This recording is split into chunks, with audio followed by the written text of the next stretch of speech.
It's the Ross Tucker Football Podcast. Oh, yeah, it is. But it's not just any Ross Tucker Football Podcast. It's, I guess, a Wisdom Wednesday, but we're recording it on a Tuesday night. You know why? Because today was a transaction Tuesday, quote unquote, final cuts in the National Football League. So why not bring on the transaction man himself, the host of the Business of Sports podcast, Andrew Brandt, Tuesday night, the first podcast that'll be out, getting all the reaction to all the moves that took place today. We are, of course, presented by DraftKings. You should be checking me out on social media because I'm actually going to give away our first free Madden code tonight. So make sure you are all over that at Ross Tucker NFL and at Ross Tucker Pod. We will, of course, have a spread the word winner via social media, a sponsor confirmation email winner, and then the YouTube shout out winner like we do every single week on Thursday morning show with the civilian GOAT, Greg Cosell, youtube.com/Ross Tucker NFL.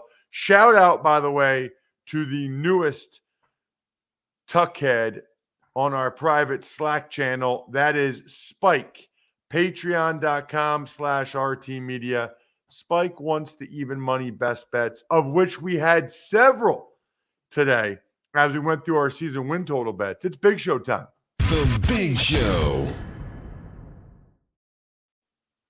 Every once in a while, there's a day that's so important and a topic that's so interesting that we have to have it on both shows. We have to have it on the Ross Tucker Football Podcast. We have to have it on the Business of Sports, which is hosted by my guy, Andrew Brandt, who you know all over on social media at Andrew Brandt.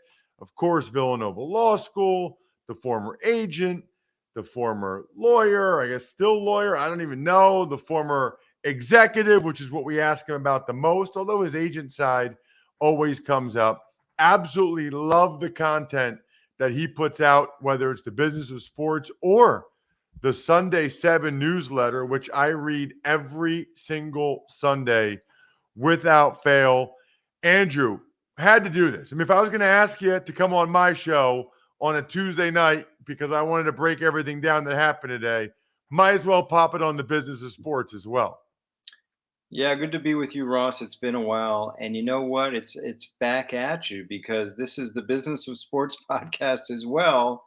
And no better person to talk about cut down day that someone's been through it from a live standpoint, not just me as an executive, but you as a player. And we can kind of compare notes on what's happened. And there's also all this other stuff to talk about. I don't know if it's on your list, but certainly Jimmy Garoppolo, Matt Araiza, all kinds of things going on in the NFL at the busiest time before the games start next week. You know, it's interesting, Andrew. I tweeted this today at Ross Tucker NFL. Final cutdown day represents for sure one of the top 5 days of my life and one of the top 5 worst days of my life. Yeah. I mean, think about that. I'm 43 and a half. And out of all those days, one of the top 5, and it's probably like top 2 or 3.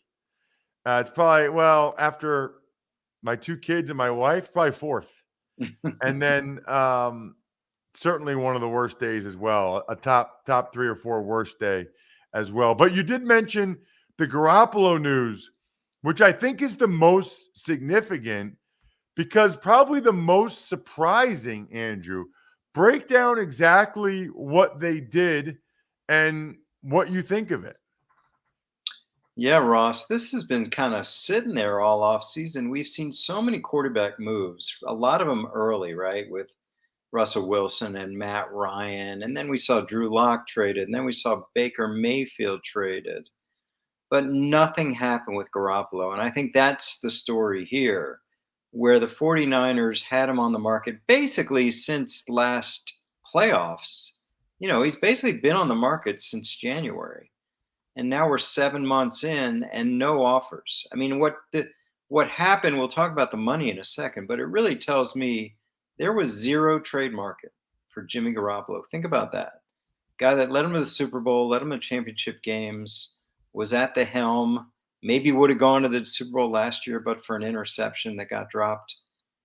No offers. Now we can talk about the injury, but it just seems odd because without any offers, guess what?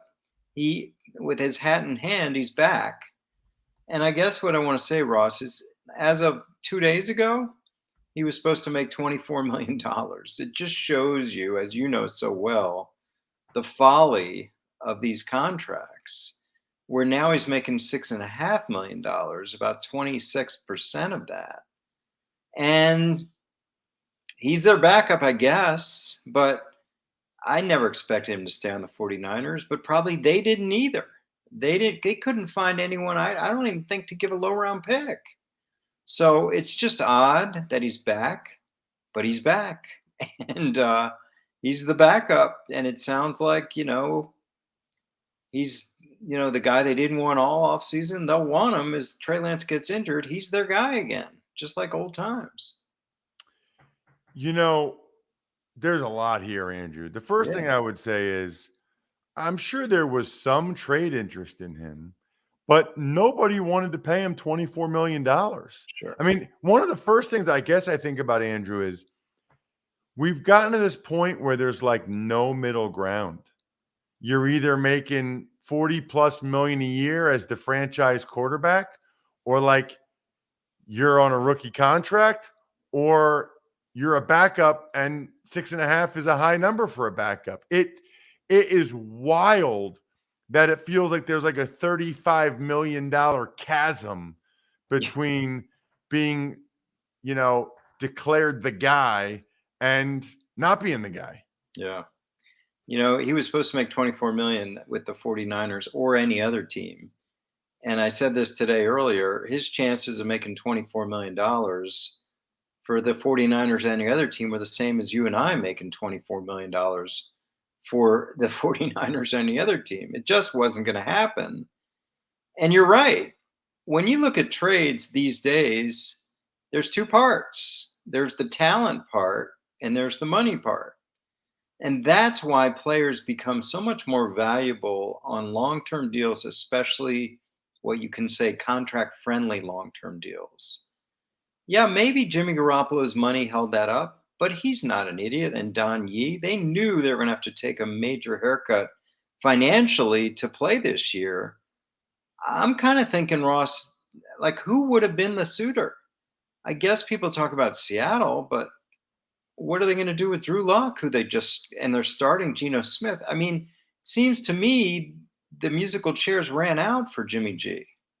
And maybe Seattle was the only option left, and they decided to go with what they had. So I'm a little surprised that he didn't sort of say to the Niners, then cut me. Yeah. Right? I mean, they weren't going to have him on the week 1 roster and guarantee the 24.5. They were going to have to cut him, and then he would have gotten his pick of the teams.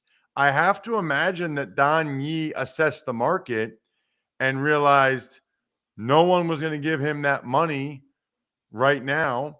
No one really wanted him right now. This way, he'll get $6.5 million guaranteed. If the Niners have an injury or Lance plays poorly, he has a chance to come in. There's no franchise tag. There's nothing for after this season. He'll be completely free. And or he has a no trade clause, meaning he doesn't have to go to some bad team if he doesn't want to. The Niners, I know what the Niners get out of it.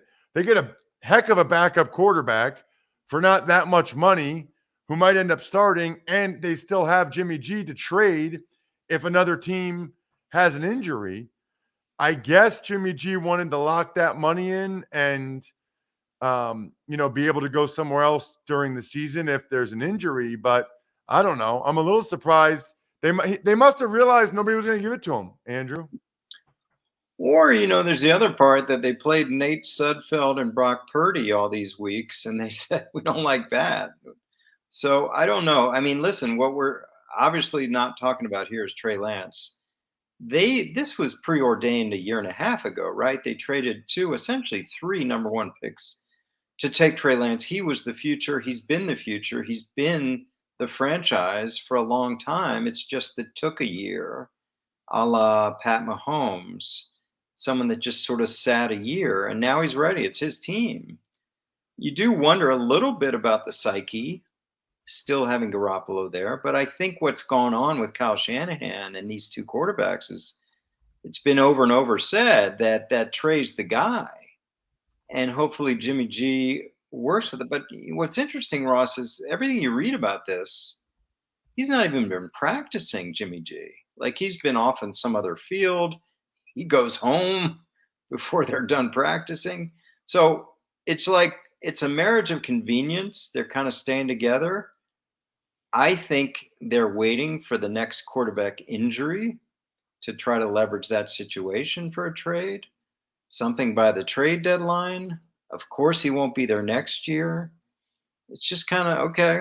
We're coexisting for these few months.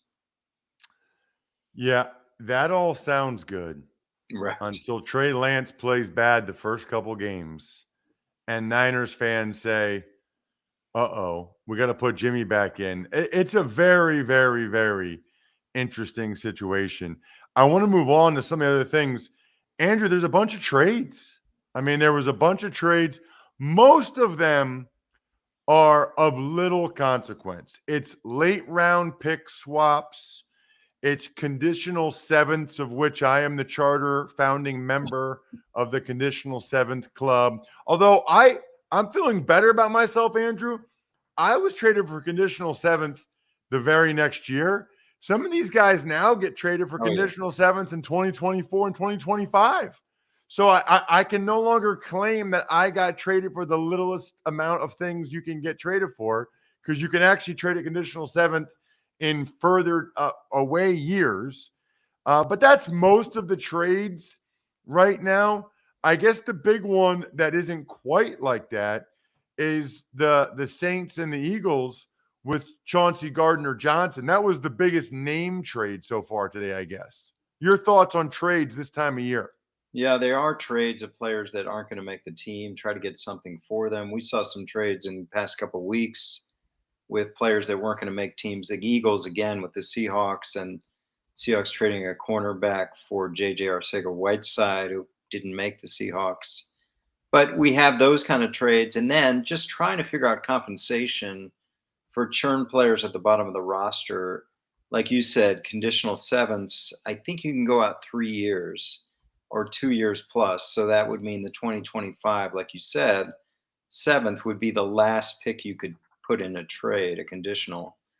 So yeah, it's really just trying to get some churn on your roster. And I think trades are fun at the trade deadline, because then you can figure out, okay, you can walk back into your room as a GM and front office, say, I got something, right? I got something for a guy that we were going to put on the waiver wire. I got something. It's amazing how satisfying that feeling is for so many GMs. And speaking of GMs, our old friend in Philly, Howie Roseman, he did it again, where he got a quality starting safety and or corner in Gardner Johnson for scraps, for a fifth rounder and a sixth rounder, and getting back a seventh rounder. You know, I've said this before, Ross. A lot of GMs come from scouting background, and that's great. But here's a GM that comes from, well, my background, just negotiating and figuring out angles and figuring out ways to win a deal. And he has won a deal once again to get a quality player that will probably start for the Eagles for scraps. And he did a trade with the Saints during the draft weekend that seemed like a very favorable trade for the Eagles, getting another first round pick next year. And here we are again. And it looks like Howie found his mark with the Saints in the past 3 months. Andrew, when you were with the Packers, what was your involvement in today? What was your involvement in Final Cuts? Well, leading up to it, I would go over scenarios like if we lose this guy, this would be guaranteed money. This would be better cap wise, this player over that player. And that's no secret. Younger players are cheaper. Talk about tough roster decisions weighing in from the cap point of view with dead money, with guaranteed money, with leftover charges that we're going to have on our cap. Those kind of things. But this starts with me, Ross, in my old role. It would start on draft day because let's face it, if you're in the first 4 rounds, now some would say first 3 rounds, you pretty much made the team. So I would start asking these questions like, who are we pushing out? What veteran's going to be off the roster because of this pick? How much are we going to have to pay him? Where's our scenario going with depth chart based on the draft? So this is a process that began in April and ends on cut down day. And then, Ross, I would be in the, what's the word? Like the rotation of the goodbyes, right?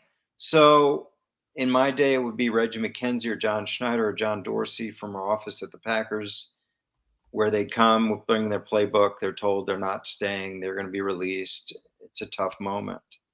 And then the goodbyes to the coaches. And then on the way out would be my office. And I'll tell you this, and I wrote this the other day on Twitter. You learn a lot about guys in the exit.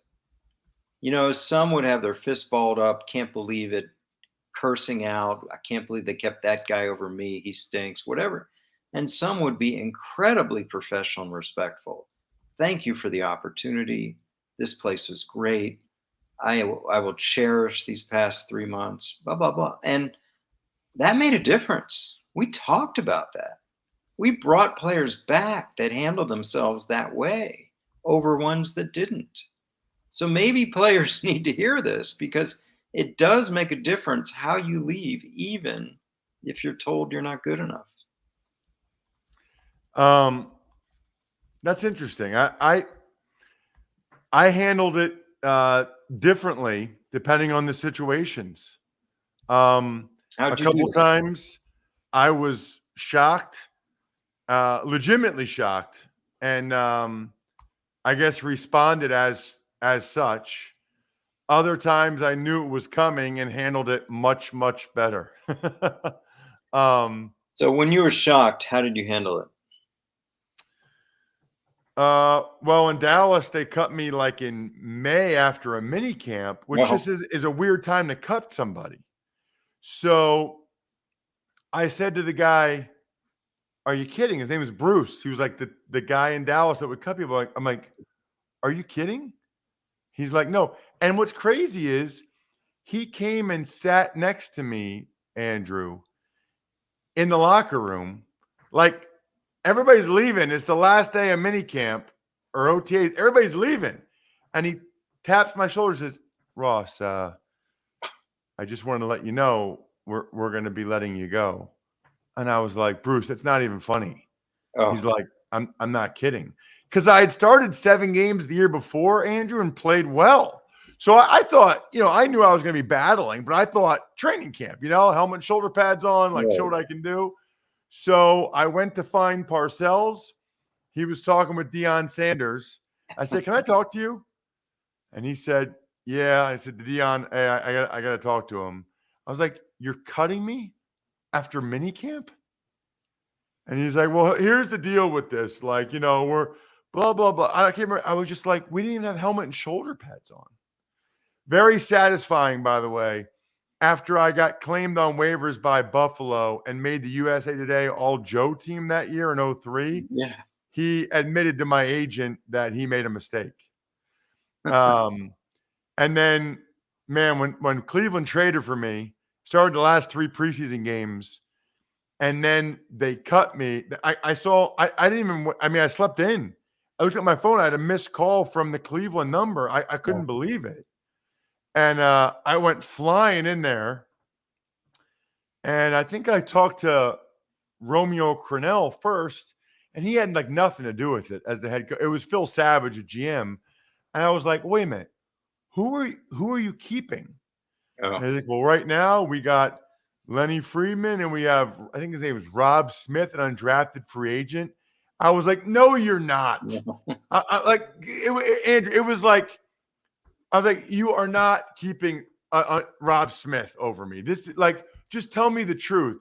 Well, it turns out later on that day, they traded for Hank Fraley, which I think made me feel a little bit better, Andrew. But at the time, first of all, I was shocked I was being cut. Secondly, I knew they were lying. You know what I mean? Like, that was the part that really bothered me. I was like, they were like, well, right now we got Lenny and we got Rob. I'm like, no, you're not. You're not keeping that kid over me. Shut up. Like, this is ridiculous. And I was very frustrated because they traded for me. Conditional seventh. Yeah. I played fine. I didn't play at a Pro Bowl level, Andrew. I wasn't a Pro Bowl player. I played fine. And yet they cut me. I'm like, well, how are you going to trade for somebody? And I came and did exactly what you thought I would do, and then you still cut me. Why did you trade for me in the first place? But I only had 4 starts at center. Hank Fraley had like 40. And then as the backup, my salary would have been fully guaranteed on the opening day roster. Right. Lenny Freeman had already claimed termination pay and wouldn't be. So it all makes sense eventually, but in the moment, man, not good. Not good at all. Teams, and I've been there on the team side, they never have a satisfactory answer, right? So you're just not going to get that. Because sometimes the satisfactory answer is, in those meetings behind closed doors, it's some coach or scout that's just doesn't like you. Not personally, but as a player. No, but if they had just said, Andrew, we're trading for Hank Fraley, that would have been fine. And honestly, the Cowboys' answer was satisfactory. They just didn't think I was good. And I thought it was stupid that they decided that early that I wasn't good. But that was at least like they at least were telling me we don't think you're good. Yeah. And by the way, the funny thing about that, Andrew, one of the best things that ever happened to me, the Cowboys cutting me then. Went on waivers, got a full training camp with Buffalo, had the best 3-year stint of my career. If the Cowboys keep me till the end of training camp and then cut me, I'm in a much different situation. So them cutting me in May ended up being a blessing, a real blessing. Yeah. You are a blessing. Oh, go ahead. What's interesting is this, this is the day, right? But it's not over, as you know so well. Players are going to get claimed tomorrow, and then more players are going to get cut. And I experienced this with my client, Matt Hasselbeck. When he got drafted by the Packers, he made it, right? He made it. He was third string quarterback behind Brett and Doug Peterson. And we celebrated. Like, this was a huge deal. 6th-round pick. He wasn't invited to the combine. He made it. But lo and behold, waivers come out. A guy from the Bears named Rick Mirer got cut. And Mike Holmgren always loved Rick Mirer. So in comes Rick Mirer, and Matt Hasselbeck is released. And there began his career on the practice squad of the Packers, and then, 19 years later. But I learned firsthand, before I was with the Packers, I was an agent for Matt with the Packers. And man, that was tough. Like, Rick Mirer, are you kidding me?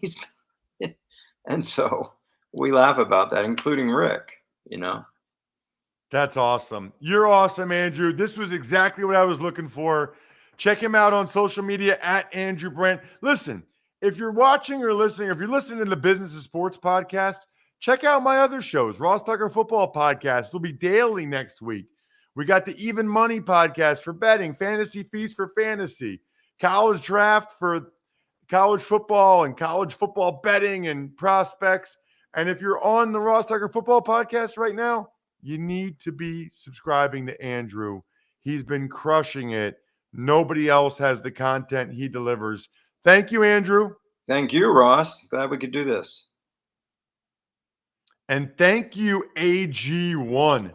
I started taking athletic greens because people like Andrew Brandt said it was amazing. You're absorbing 75 high-quality vitamins, minerals, whole food source superfoods, probiotics, and adaptogens to help you start your day right. I take it first thing in the morning on an empty stomach because it helps with gut health. It's less than $3 a day. And everybody I know that's really healthy, like Andrew and my buddy, they all take it.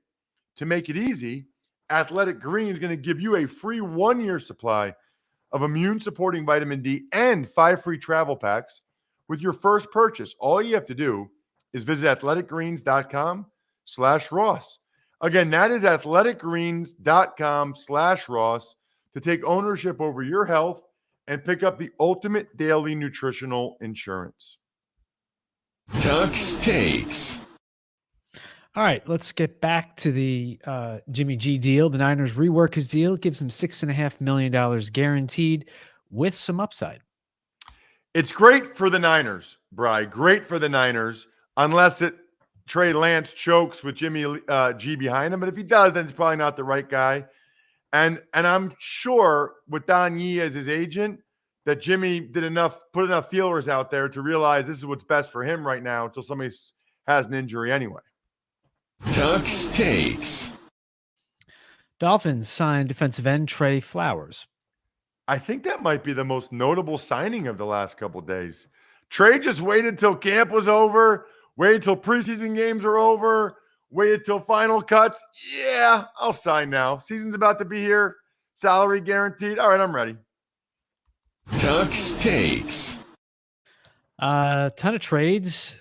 Eagles trading a 5th and a 6th round pick for Saints Chauncey Gardner-Johnson and a 7th round pick. Jags trade wide receiver Laviska Shenault to the Panthers. Panthers trade for Dennis Daly and a 7th round to the Titans for a 5th. Ross Blaylock, Trayvon Mullen, Malik Reed, Jesse Davis, others involved in trades. Yeah, Andrew already kind of talked to him about him. The only one that needs to be mentioned is the Eagles trade for Chauncey Gardner-Johnson. I don't understand the Saints. I'm not even making this about the Eagles. Andrew talked about the Eagles. The Saints, okay. Chauncey Gardner-Johnson is going to get a lot of money next offseason, okay? I saw where one of the beat writers for the Saints said, well, Chauncey Gardner-Johnson, they were $4 million apart per year. They got other big contracts coming. They're cash strapped. They wanted to get something for him now while they can. Are they familiar with compensatory picks? Because he probably would be at least a 4th round compensatory pick, which is more than they actually got. So they could have him play for them this year and get more in return, which might be, by the way, exactly what the Philadelphia Eagles end up doing. And maybe they'll give him an extension. I don't know. The other thing is every move, Bri, for the Saints this year, Jarvis Landry, Tyrann Mathieu, trading up in the draft, has been to win now. But yet they trade Chauncey Gardner-Johnson for a 5th and a 6th. I don't understand at all. Tuck's Takes. Bunch of notable cuts. Just a few to name off: Jaquiski Tart, Anthony Harris, Rudy Ford, Brett Kern, Sam Martin, Mohamed Sanu, Sony Michel, Duke Johnson, Philip Lindsay, Josh Gordon, Tevin Coleman, Kellen Mond, Marlon Mack, Alex Leatherwood, amongst others. A lot of well-known guys in there, Bri. I mean, the ones that jump out to me the most, Kellen Mond was a 3rd round quarterback pick last year. Alex Leatherwood, Bri, was a 1st round pick of the Raiders last year. They still owe him like $10 million guaranteed, I think, last year. That is wild. I mean, really wild. You don't see a lot of these moves very often. Wow. And Anthony Harris, my guess is he'd still be in Philadelphia if they weren't able to trade for Chauncey Gardner-Johnson, which is amazing. Almost as amazing as all of you. We love all of our listeners. Remember to check out at Ross Tucker NFL, at Ross Tucker Pod on Twitter and Instagram, because we've got some free Madden codes coming, but you got to retweet, you got to like, and you got to reply. I love myfrontpagestory.com, Evergreen Economics, go-bangles.com, steakhousesports.com, humanheadnyc.com, Sporticulture, and of course, Pizza Boy Brewing. I think we're done here. Thanks for listening to the Ross Tucker Football Podcast. Make sure to also subscribe to the Fantasy Feast, Even Money, Business of Sports, and College Draft. All available at Apple Podcasts, rosstucker.com, or wherever podcasts can be found.